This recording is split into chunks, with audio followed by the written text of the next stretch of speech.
Bonjour et bienvenue sur CryptoHouse. Aujourd'hui, on va décortiquer ensemble la roadmap V3 du métaverse Pavia et ça, c'est pour tout de suite.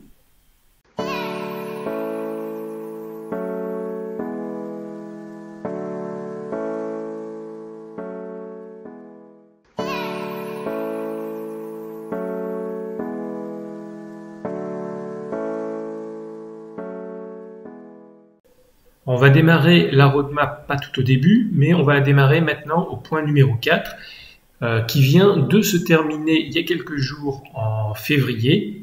Et donc, c'était la troisième vente de parcelles et donc la dernière vente de parcelles de terre dans le métaverse. Alors, le point numéro 5, c'est l'interopérabilité cross-chain des NFT. Donc ça veut dire qu'on va pouvoir passer des NFT d'un métaverse vers un autre certainement. Pourquoi pas imaginer de pouvoir passer de Pavia au travers d'un portail vers Decentraland ou The Sandbox. Alors quand on va ici sur la carte de Pavia, du monde de Pavia, si on enlève ici la partie show et state, on voit qu'il reste des points. Et si on zoome sur ces petits carrés, si j'arrive à zoomer, voilà, et qu'on clique dessus, on descend ici, et on s'aperçoit que ce sont des portails. Donc ça pourrait effectivement dire qu'il pourrait y avoir des portails entre Pavia et d'autres métaverses.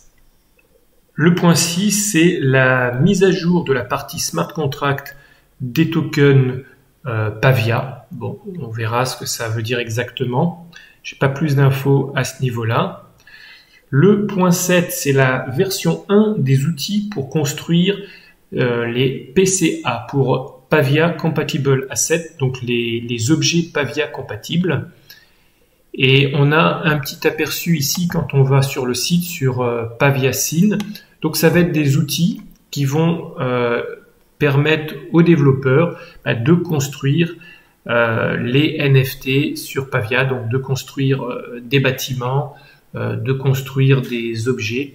Et donc ces outils seront dévoilés prochainement.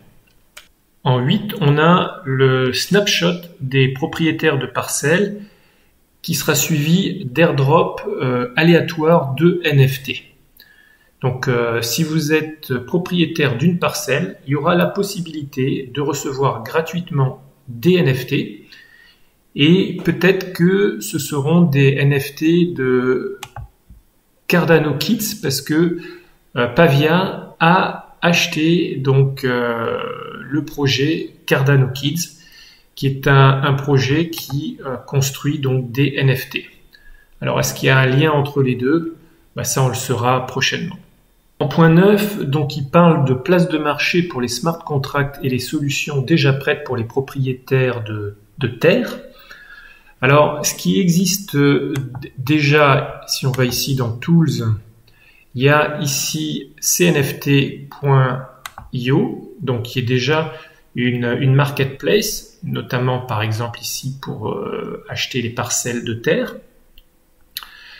Mais effectivement, aujourd'hui, il n'y a pas de possibilité d'acheter par exemple des boutiques toutes faites, des villas, des choses comme ça, que les propriétaires de terre pourront directement mettre sur la parcelle et utiliser. Donc je pense qu'il va y avoir certainement une autre place de marché ou une évolution de cette place de marché. En 10, ce sera le test à grande échelle de ces objets compatibles avec le métaverse Pavia, mais dans un environnement multiplayer. Ensuite, en 11, une fois ces tests effectués, les objets compatibles Pavia vont pouvoir être déployés sur les parcelles. En 12, c'est le démarrage des tests par rapport au portail Pavia. En 13, il y aura une évolution des possibilités offertes au niveau des avatars, notamment en ce qui concerne les wearables, donc les habits et les accessoires. De mon côté, moi j'avais déjà fait mon avatar avec les possibilités qui sont offertes par la plateforme, mais c'est vrai que le choix d'habits, le choix d'accessoires est limité.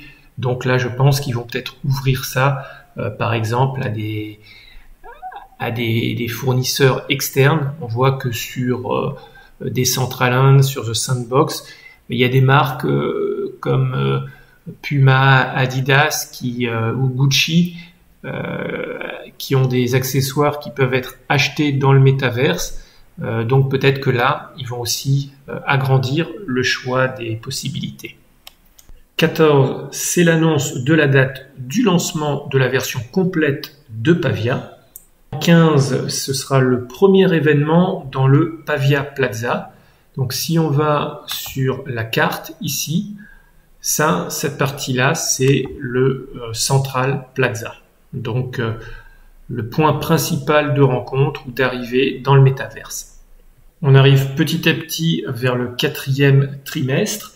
Et là, au point numéro 16, il y aura plus de liquidité pour le Pavia Dollar et aussi présentation de nouveaux usages pour le token, notamment au niveau des jeux. Alors, le point 19, c'est le premier anniversaire de Pavia, puisque ça a été lancé en fin d'année dernière, avec aussi la mise à jour de la roadmap.